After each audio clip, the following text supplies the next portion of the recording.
Eran las 10 de la noche y yo estaba parado con mi hija adolescente y mi hijo afuera del albergue histórico en Mount Rainier en el estado de Washington. El cielo estaba tan claro que pudimos ver los brazos espirales de la Vía Láctea. Y para alguien como yo, que vive en una zona suburbana donde las luces artificiales realmente dificultan ver gran parte del cielo nocturno, la experiencia fue impresionante. Y me dio la sensación de que nosotros, como seres humanos, somos parte de algo más grande de lo que normalmente podemos concebir. Quizás hayas tenido una experiencia como esa. Tal vez les ha pasado. Hace casi 2 siglos. Un joven Charles Darwin tuvo una experiencia similar. Era el año 1831, Darwin tenía 22 años, recién graduado de la universidad. Quería explorar los ecosistemas del mundo. Así que se unió a la expedición del HMS Beagle en su viaje a Sudamérica y más allá. 2 meses después, caminaba en medio de una selva tropical brasileña, confrontado por la belleza. Darwin experimentó una abrumadora sensación de asombro. Seguramente, pensó, el hombre era más que un simple animal. Y había un propósito mayor detrás de la naturaleza que la mera supervivencia física. Desafortunadamente, el sentimiento de asombro de Darwin por la naturaleza y los seres humanos no duró. Avanza rápido hasta el capítulo final de su vida. Mientras escribía su autobiografía. Reflexionando sobre su anterior sensación de asombro ante esa selva tropical, Darwin escribió que ahora ni siquiera las escenas más grandiosas de la naturaleza inspiraban tal visión. ¿Por qué? Bueno, explicó que la evidencia del exquisito diseño y propósito que una vez vio en la naturaleza fallaron. Ahora que había descubierto su ley de selección natural. Hay muchas influencias diferentes que moldean la visión que nuestra cultura tiene de los seres humanos, pero estoy convencido de que una de las más importantes ha sido la ciencia moderna en forma de biología darwiniana.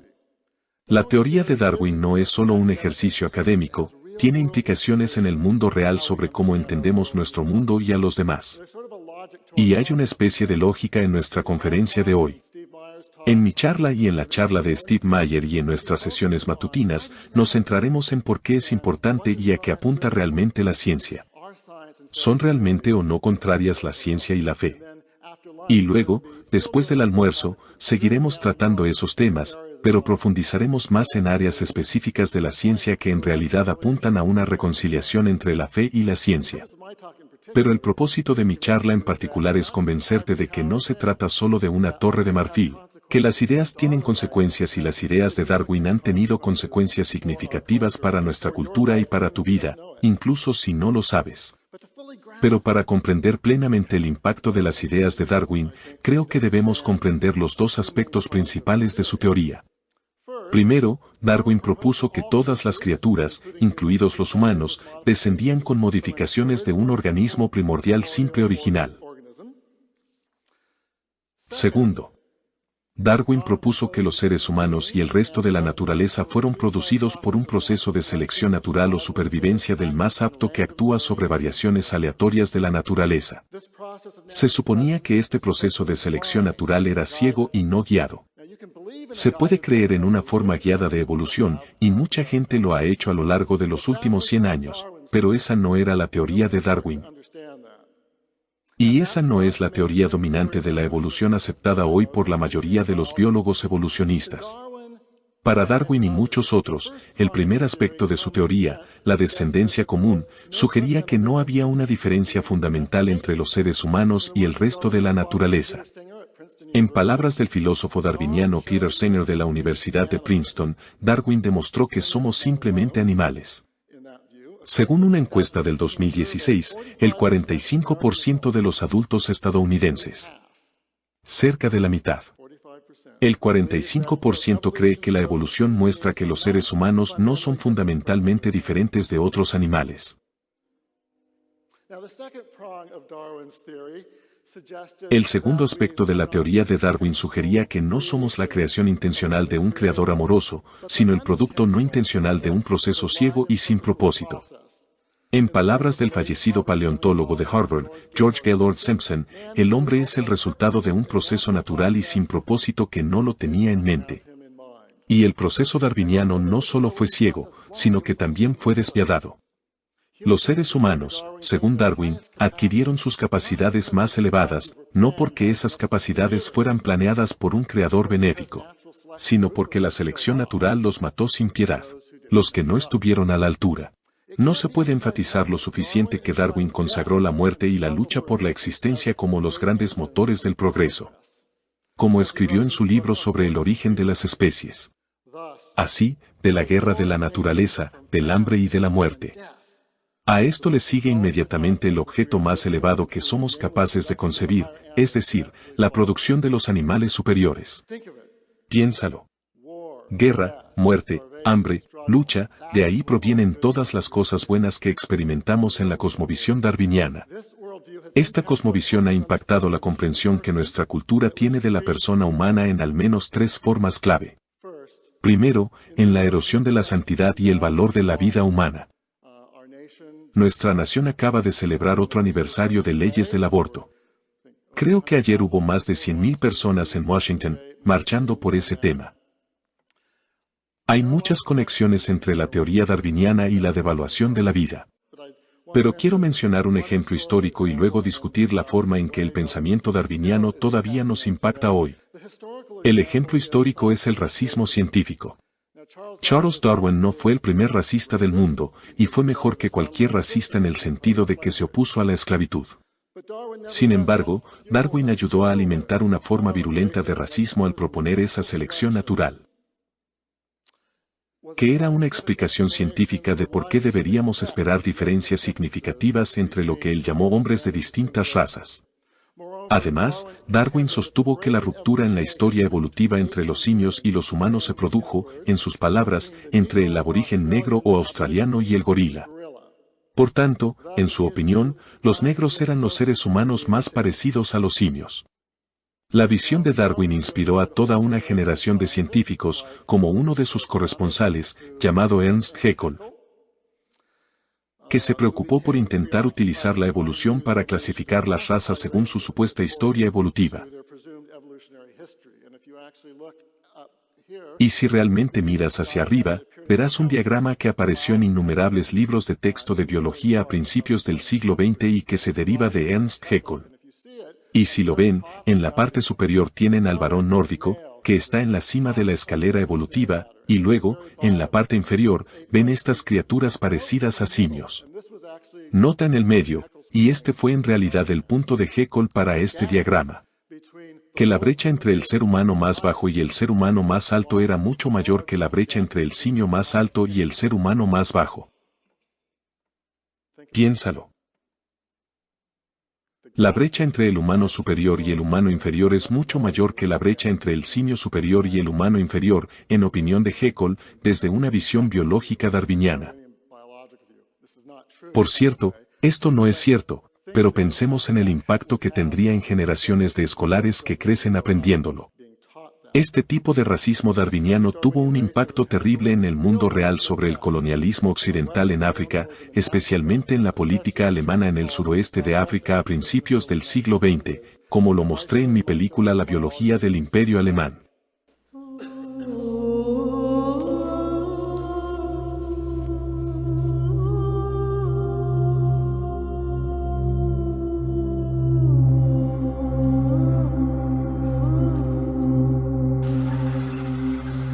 Between 1904 and 1908, the German military attempted to eradicate the Herero people in southwest Africa, in what some scholars consider the first genocide of the 20th century.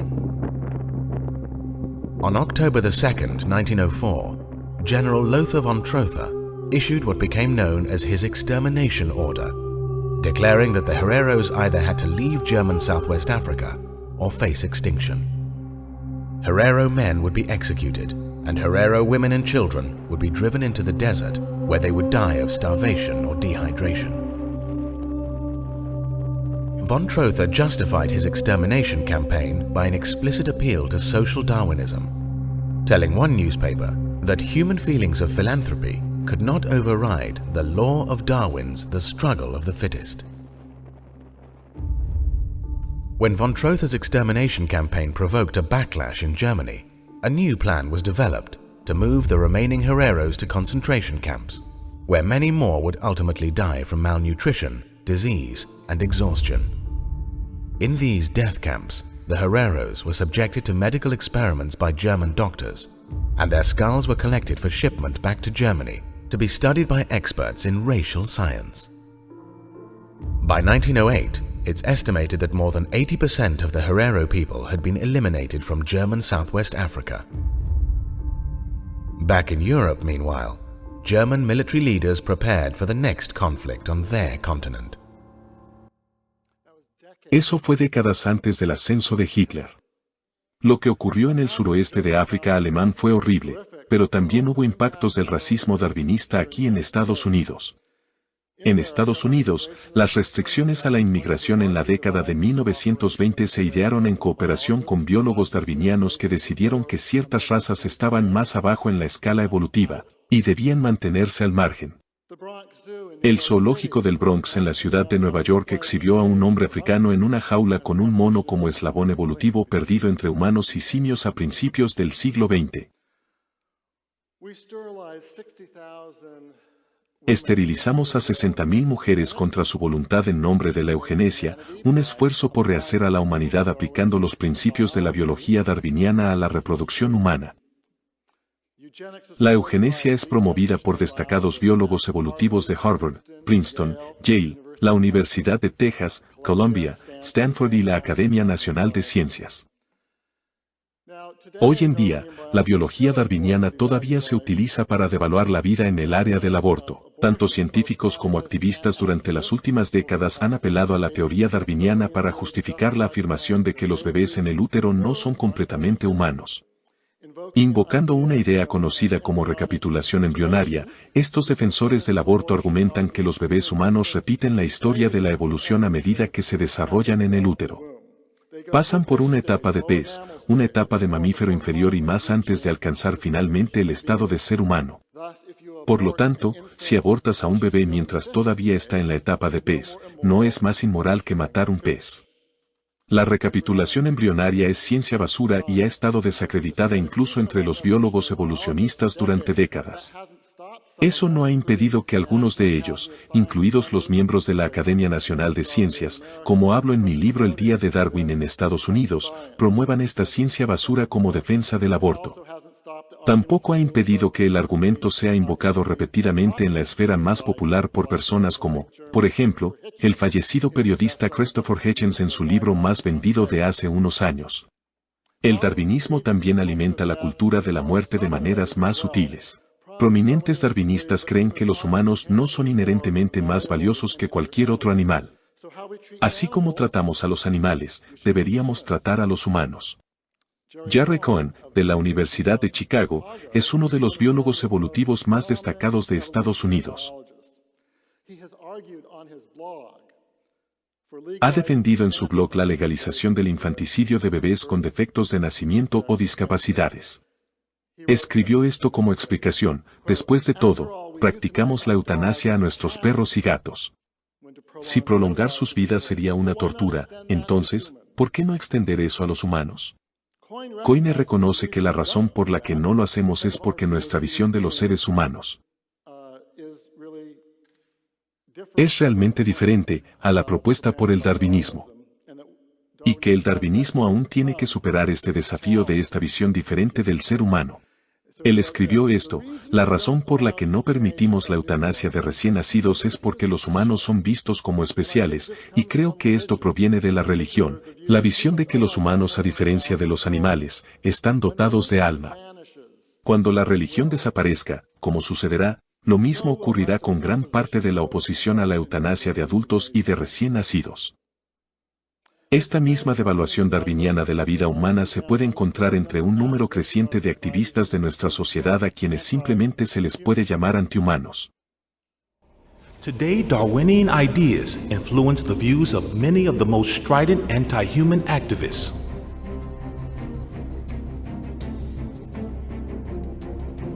In September 2010, longtime environmental activist James Lee took hostages at the headquarters of the Discovery Channel cable network.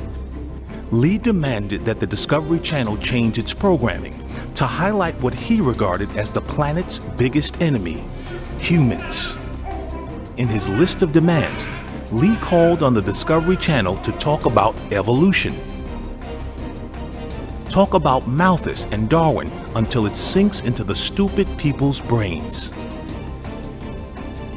Sir David Attenborough is one of the world's most respected wildlife filmmakers. In a 2013 interview, he denounced humans as a plague on the earth. According to Attenborough, in the past, natural selection kept humans in check by killing them off. But modern society undermines natural selection by saving the sick and finding ways to feed more and more people.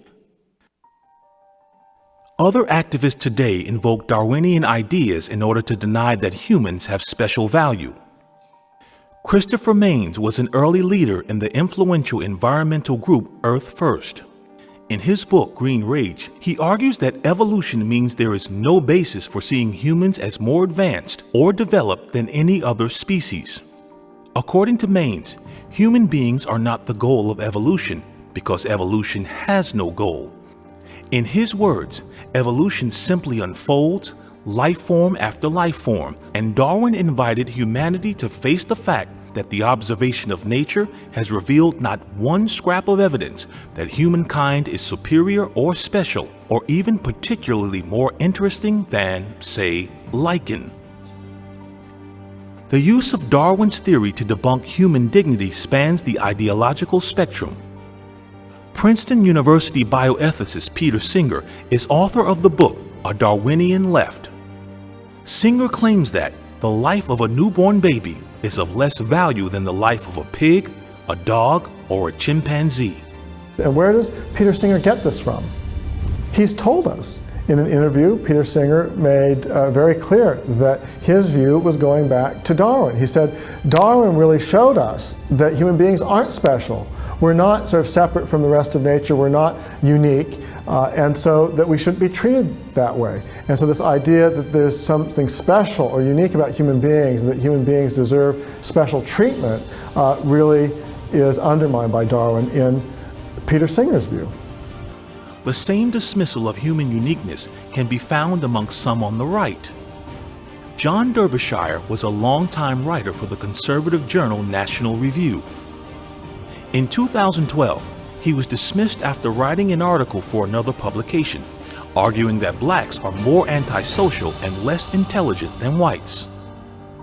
Derbyshire believes that racial differences are the products of evolution. He also believes that Darwinian theory refutes the claim of traditional Western monotheism that human beings are exceptional. In his words, the broad outlook on human nature implied by Darwinian ideas contradicts the notion of human exceptionalism. To modern biologists informed by Darwin, we are merely another branch on nature's tree. Las ideas tienen consecuencias. Un segundo impacto que la teoría de Darwin ha tenido en nuestra visión de los seres humanos ha sido en el área de la moralidad.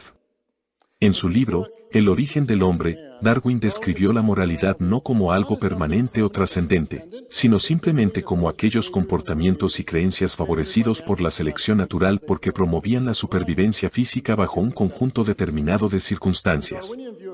En la visión darwiniana ética, la moralidad cambia con el tiempo en función de las condiciones para la supervivencia física. Si el amor de los padres promueve la supervivencia, eso se vuelve moral, pero si el infanticidio promueve mejor la supervivencia, entonces eso se vuelve moral. La explicación reduccionista de Darwin sobre el desarrollo de la moralidad deja muy poco espacio para preferir objetivamente la moralidad de una sociedad sobre otra, porque según el marco darwiniano, todo comportamiento que ocurre regularmente, al menos en alguna subpoblación, es normal casi por definición. El comportamiento moral e inmoral se desarrolla por la misma razón, promover la supervivencia biológica. En su mayor parte, el propio Darwin no llevó este análisis relativista de la moralidad a su conclusión lógica, pero ciertamente sentó las bases para otros que vinieron después. Y nuevamente, ha tenido un impacto en nuestra cultura. Alrededor del 55% de los adultos cree ahora que la evolución muestra que las creencias morales evolucionan con el tiempo en función de su valor de supervivencia en diversos momentos y lugares. Quizás en ningún otro lugar la visión darwiniana de la ética haya tenido un impacto más severo que en la vida familiar y la sexualidad humana. No es casualidad que el pensador más responsable del colapso de la ética sexual tradicional en nuestra cultura fuera un zoólogo evolutivo formado en Harvard. Su nombre era Alfred Kinsey. Adoptando un enfoque completamente darwiniano de la moralidad sexual, Kinsey argumentó que cualquier práctica sexual que pudiera encontrarse en algún lugar entre los mamíferos podría considerarse, en su opinión, como un comportamiento normal de los mamíferos, y luego considerarse como algo correcto. Muchos psicólogos evolucionistas han ido más allá del mero relativismo sexual, y de hecho, están argumentando afirmativamente contra la monogamia. Afirman que fuimos criados por la evolución darwiniana para tener múltiples parejas sexuales, lo que significa que estamos programados para la promiscuidad y la infidelidad. En su opinión, la idea misma de un matrimonio monógamo fiel contradice nuestra biología, y por lo tanto, debe ser abandonada. Uno de los psicólogos evolutivos más destacados que defiende este punto de vista se llama Christopher Ryan. Es coautor del mejor vendido del New York Times del 2012, Sexo al Amanecer. En palabras de Ryan, el matrimonio en Occidente no está funcionando muy bien porque es una confrontación indirecta con la realidad evolucionada de nuestra especie. Ryan dice que quiere salvar el matrimonio haciéndolo coherente con la biología darwiniana. Eso significa redefinir el matrimonio para incluir parejas, múltiples parejas, al mismo tiempo. Así es como salvará el matrimonio. Las ideas realmente tienen consecuencias. Un impacto final de la teoría de Darwin ha sido la erosión de la idea de que los humanos tienen un propósito espiritual. En la tradición judeocristiana, en la tradición bíblica, los humanos tienen almas eternas y sus vidas tienen un propósito superior, porque fueron creados intencionalmente por un Dios amoroso. Pero si el darwinismo realmente demuestra que la vida es producto de un proceso ciego y no guiado, entonces Dios es impotente, o más probablemente, no existe. Y si Dios no existe, no hay ningún propósito espiritual superior para la vida humana y no hay ninguna probabilidad de que los humanos tengan almas eternas.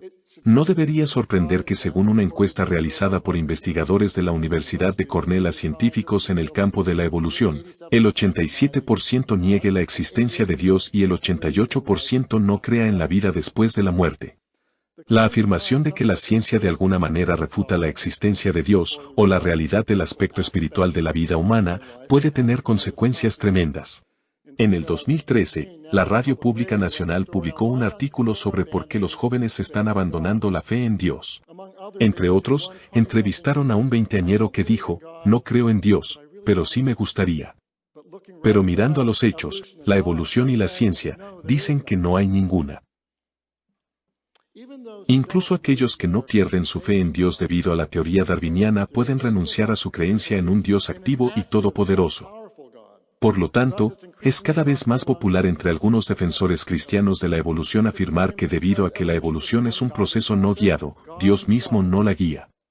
De hecho, es posible que Dios ni siquiera sepa cómo resultará la evolución. Es esta idea, la vida humana ya no es algo previsto por Dios. Según el sacerdote católico George Cohn proclama que ni siquiera Dios podría saber con certeza que la vida humana llegaría a existir. Ni siquiera Dios podría saberlo. Y el biólogo cristiano Ken Mellor de la Universidad de Brown, autor del popular libro Encontrando al Dios de Darwin, que fue uno de los favoritos en la Universidad Cristiana Evangélica en la que enseñé durante 12 años. Ken Mellor sostiene que la aparición de la humanidad en este planeta no fue predeterminada, que estamos aquí como una ocurrencia tardía, un detalle menor, una casualidad en una historia que bien podría habernos dejado fuera. Esto es de un biólogo cristiano. Y en realidad es una opinión popular entre muchos científicos cristianos evangélicos. El mensaje de los darwinistas seculares, por otro lado, es que la ciencia demuestra que el lado espiritual de la vida es un completo mito. Puedes creerle a Dios si quieres, pero equivale a un cuento de hadas. Las consecuencias de esta cosmovisión darwiniana son sombrías. Pero afortunadamente, la historia no termina ahí, y esa es la historia de esta conferencia. Si bien el darwinismo ha erosionado el respeto de nuestra cultura por la vida humana, en las últimas décadas científicos y filósofos de los niveles más altos han comenzado a cuestionar la ortodoxia darwiniana. Uno de estos científicos era mi amigo el difunto Philip Skell. El Dr. Skell fue un renombrado profesor de química en la Universidad Penn State y miembro de la Academia Nacional de Ciencias. Pasó gran parte de la última década de su vida planteando públicamente preguntas sobre la evidencia de la teoría darwiniana. Escribió que la evolución darwiniana ha funcionado más como un sistema de creencias filosóficas que como una hipótesis científica comprobable. Esta función cuasi religiosa de la teoría es la razón por la que muchos científicos hacen declaraciones públicas sobre la teoría que no defenderían en privado ante otros científicos.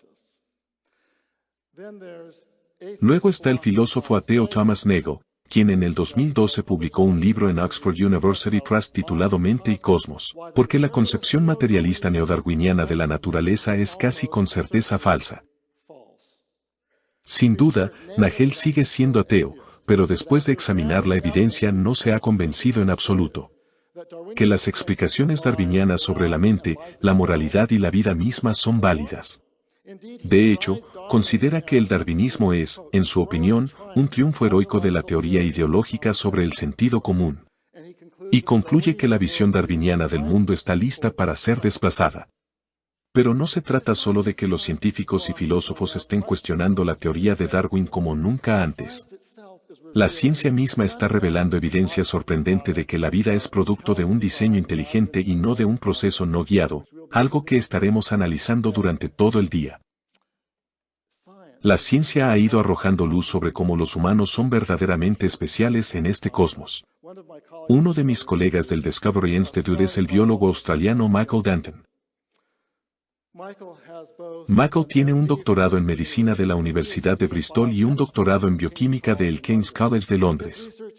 Su investigación sobre enfermedades de la retina condujo a la identificación del gen utilizado en el primer ensayo exitoso de terapia génica en el Moorfields Hospital de Londres. Michael ha aumentado mi sensación de asombro tanto sobre nuestro universo como sobre nosotros mismos. Escribe sobre cómo nuestro mundo está exquisitamente adaptado para que exista vida en formas que van mucho más allá de lo que podrían crear los procesos fortuitos. Por ejemplo, todos en esta sala en este momento respiran oxígeno. Probablemente lo demos por sentado. Aquí una pequeña muestra de por qué no deberías. As you're sitting there, you're breathing there, relaxing, you're using up 250 mils of oxygen every minute. It's incredible. That's the amount of oxygen you need to maintain your energy levels. And you need about 20% or so oxygen in the atmosphere to get sufficient to feed your metabolic needs. The problem with needing so much oxygen in the atmosphere is that oxygen is dangerous because it's so reactive. If you have too much of it in the atmosphere, you can have spontaneous combustion. Fortunately, the form of oxygen prevalent in our lower atmosphere is diatomic. That means two atoms of oxygen typically combine together into a molecule. Diatomic oxygen happens to be much less reactive, so long as the temperature is below 50 degrees centigrade or 122 degrees Fahrenheit. And this allows, in fact, quite a high level of oxygen in the atmosphere without spontaneous combustion. The properties of diatomic oxygen mean our atmosphere has just the right level of oxygen we need for living. Not too little and not too much. If you raise the level of oxygen much more than 20%, perhaps certainly more than 30%, you'd have raging spontaneous fires all over the place, okay? An equally serendipitous property of diatomic oxygen is that it does not absorb heat, which has helped prevent a massive increase in Earth's surface temperature that would wipe out life as we know it. If it had been a greenhouse gas, forget it, we wouldn't be sitting here. In fact, oxygen absorbs no incoming radiant heat because it's a diatomic molecule. So it goes on and on and on. There's one coincidence after another. Una coincidencia tras otra. Pero no se trata solo de que la naturaleza esté increíblemente preparada para hacer posible la vida y nuestras vidas. También es que los seres humanos somos únicos, especiales y excepcionales en muchos sentidos. Aquí hay 5, algunas de las cuales quizás no hayas pensado. Our brains have intellectual powers, including mathematical reasoning, that far surpass the capabilities of other animals. The physical design of the human larynx enables us to utilize a much broader range of vowels and consonants than any other mammal, facilitating sophisticated verbal communication of complex ideas. The human hand is better adapted than any other known appendage for the intelligent manipulation of the physical environment. The human body and mind seem to be optimized in a variety of ways to make us the only animal who can harness the use of fire, which opened the doors to technology. Finally, humans live on a planet that seems optimized for scientific discovery. Our clear atmosphere and location in the galaxy enable many of the observations that have fueled modern science. Humans are not only equipped with a potential for self-reflection and scientific reasoning, they were placed on a planet that allows for that potential to be fulfilled. Far from being insignificant specks living on an insignificant planet, humans are truly a privileged species, inhabiting a home that seems to have been prepared for their benefit. In my view, discovering the fitness of the universe, the unique fitness of the universe for carbon-based life and beings like ourselves is one of the major discoveries of 20th century science and one of the major discoveries of all time in the area of design, religion, science and all these sorts of things. The human form is something significant in the cosmic order, and that's a scientific finding. It's implicit in astrobiologists thinking about looking for carbon-based life somewhere else and looking for oxygen on a planet. The 20th century have shown that human form is not some irrelevance, not some freak of nature. It's deeply significant. For me, I can't think of any discovery that's going to come in the 21st century which could be more significant than this actually. It's a very significant finding.